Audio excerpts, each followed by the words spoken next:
Bismillahirrahmanirrahim. Kami Yudhistira Abdi Rizky, Nur Fatimah Sarwono, dan Feni Putri Amarta dari kelompok 7 ingin mempresentasikan mengenai ontologi atau hakikat ilmu. Ontologi terbagi menjadi 5 pembahasan. Pertama, pengertian ontologi. Yang kedua, sejarah ontologi. Yang ketiga, karakteristik ontologi. Yang keempat, aliran ontologi. Dan yang terakhir, metode ontologi.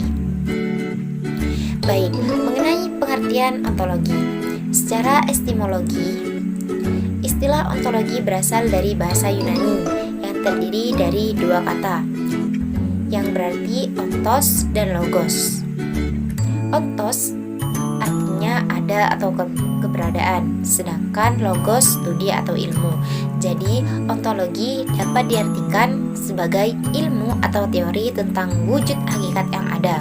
Sedangkan menurut istilah, ontologi adalah ilmu yang membahas tentang hakikat yang ada, merupakan ultimate reality, baik yang berbentuk jasmani atau konkret, ataupun rohani atau abstrak. Kedudukan ontologi ini merupakan ilmu pengetahuan yang paling universal dan paling menyeluruh. Penyelidikannya meliputi segala pertanyaan dan penelitian lainnya yang lebih bersifat bagian. Ia merupakan konteks untuk semua konteks lainnya, cakrawala yang merangkum semua cakrawala lainnya, pendirian yang meliputi segala pendirian lainnya. Yang kedua, sejarah ontologi.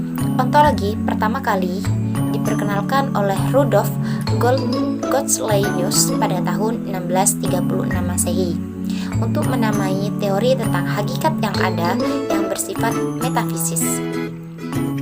Dalam perkembangannya, Christian Wolff membagi metafisika menjadi 2, yaitu metafisika umum dan metafisika khusus.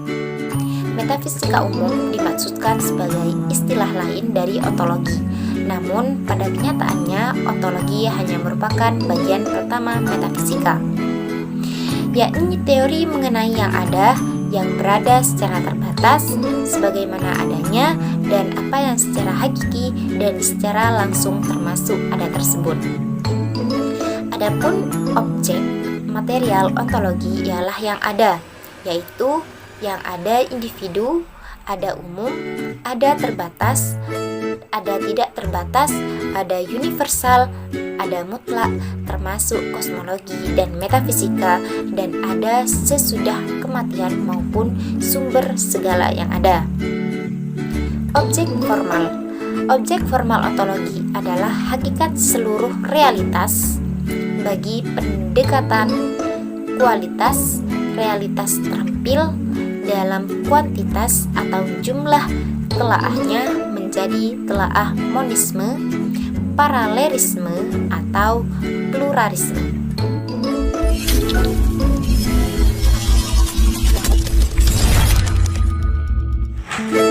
Baik, assalamualaikum warahmatullahi wabarakatuh.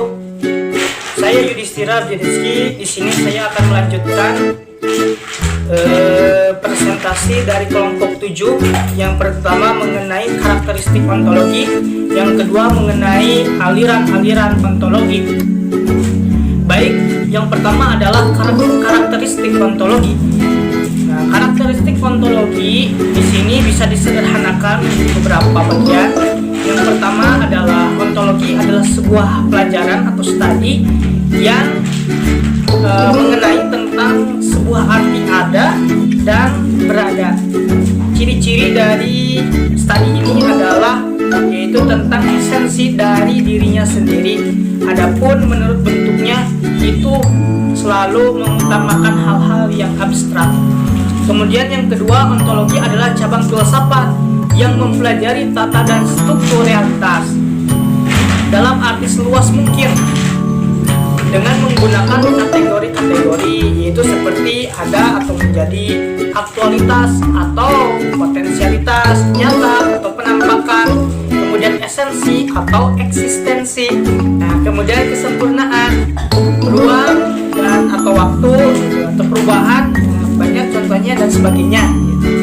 Kemudian yang ketiga adalah ontologi itu itu sebagai cabang filsafat yang mencoba melukiskan sebuah hakikat yang terakhir, yaitu yang satu, yang absolut, yang ada, bentuk abadi, sempurna, kemudian keberadaan segala sesuatu yang mutlak bergantung kepadanya, seperti itu. Kemudian yang keempat adalah ontologi sebagai cabang filsafat yang mempelajari tentang status realitas, apakah nyata atau semu, apakah pikiran itu nyata, dan sebagainya, seperti itu. Nah, itu dikutip dari buku filsafat ilmu pengetahuan yang dikarang oleh Bapak Suparlan Soehartono tahun 2005, seperti itu.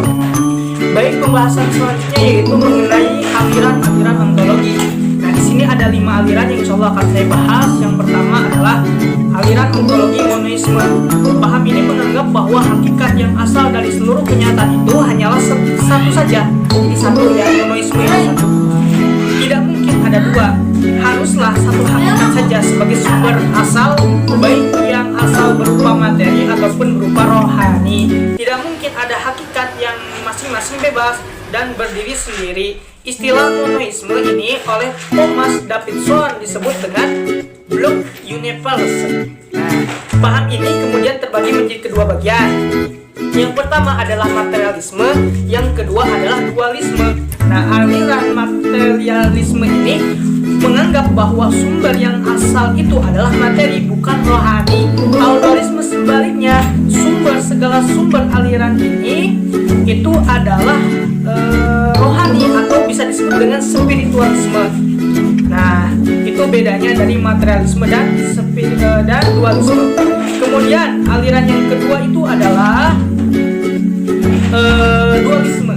Dualisme ini adalah aliran yang mencoba memadukan antara dua paham yang saling bertentangan, yaitu materialisme dan idealisme tadi. Jadi kalau monoisme terbagi menjadi dua, yaitu materialisme dan idealisme, masing-masing punya paham tersendiri. Nah, kalau dualisme ini lebih menyatukan dari paham itu. Jadi memadukan antara paham rohani dan paham tentang materialis gitu. Dan yang ketiga adalah pluralisme. Nah, pluralisme ini kan beragam gitu, artinya isme itu ajaran. Jadi paham ini mengajarkan tentang berpandangan bahwa segenap macam bentuk merupakan kenyataan. Nah, pluralisme bertolak dari keseluruhan dan mengakui bahwa segenap macam bentuk itu semuanya nyata. Jadi semuanya itu nyata. Nah, pluralisme ini dalam Dictionary of Philosophy and Religion dikatakan sebagai paham yang menyatakan bahwa kenyataan alam ini tersusun dari banyak unsur, lebih dari 1-2 identitas. Nah, tokoh aliran ini pada masa Yunani kuno adalah Anaxagoras dan Empedocles yang menyatakan bahwa substansi yang ada itu terbentuk dan terdiri dari 4 unsur. Apa saja? Yaitu air, tanah, api, dan udara. Bahkan aliran ini, zaman modern ini, tokohnya itu adalah William James. Nah, ini tokoh yang ada pada zaman modern saat ini. Yang lahir, William James itu lahir di New York, Amerika, dan terkenal sebagai seorang psikolog dan filosof Amerika. Dalam bukunya The Meaning of Truth, James mengemukakan tiada kebenaran yang mutlak. Ini kata James. Jadi tidak ada kebenaran yang mutlak, yang berlaku umum, yang bersifat tetap, yang terdiri sendiri lepas dari akal yang mengenal. Nah, itu kata James. Kemudian aliran yang keempat itu yaitu nihilisme. Nah, nihilisme itu berasal dari bahasa Latin yang berarti nothing atau tidak ada lagi hidup. Dan yang terakhir adalah aliran agnosticisme. Ini berasal dari bahasa Greek, di bahasa Yunani yaitu Greek agnotos, yang berarti artinya tidak tahu.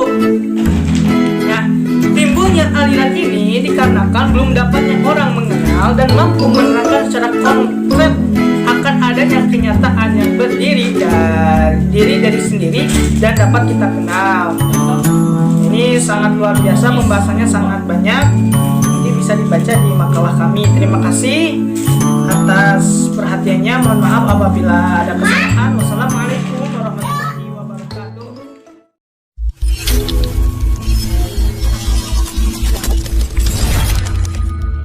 Saya Nur Fatimah Sarwana, saya akan menjelaskan tentang metode ontologi. Pertanyaan tentang mengada-ngada ini muncul dari pemahaman tentang kenyataan konkret. Dengan demikian, ontologi menanyakan sesuatu yang tidak serba terkenal. Andaikan sama sekali tidak terkenal, mustahilah pernah akan ditanyakan, maka telah ada semacam solution atau pra-pengetahuan. Sudah ada suatu pemahaman namun yang belum sempurna. Pemahaman itu senada dengan keinsapan manusia, akan hanya sendiri sebelum melaksanakan antropologi metafisik. Bahkan merupakan lanjutan sebelum melaksanakan antropologi metafisik, filsafat lalu menjurus ke suatu refleksi terakhir. Tetapi walaupun terbuka untuk perkembangan selanjutnya, Forwism itu juga telah menentukan cakrawala prinsipal ataupun telah memasang suatu a priori mutlak. Segala perkembangan pengertian telah terlihat dalam batas-batas pemahaman. Filsafat ilmu sebuah baik materi maupun rohani itu dan tidak pernah akan dapat melampauinya. Yang ada di luarnya tidak akan dan tidak dapat dipertanyakan karena tidak dipandang sebagai mengada. Dengan demikian, ontologi bergerak di antara dua kutub, yaitu antara pengalaman akan kenyataan konkret dan pra-pengertian, mengada yang paling umum. Dalam refleksi ontologi, kedua kutub ini saling menjelaskan atas dasar pengalaman tentang kenyataan dan semakin disadari dan dieksplikasikan arti dan hakikat pengalaman. Tetapi sebaliknya, pemahaman tentang cakrawala mengada akan semakin menyoroti pengalaman konkret itu dan membuatnya terpahami sungguh-sungguh. Jadi refleksi ontologis berbentuk suatu lingkaran hermeneutis antara pengalaman dan mengada tanpa mampu dikatakan mana yang lebih dahulu. Metode ontologi ini tidak dapat dipertanyakan lebih lanjut dulu, akan menjadi lebih jelas sambil berjalan dan sahnya akan tampak dalam uraian ontologi sendiri tidaklah mungkin bertitik pangkal lurus dan tanpa jalan definitif. Ada bahaya kalau telah ditentukan batas-batas yang terlalu sempurna.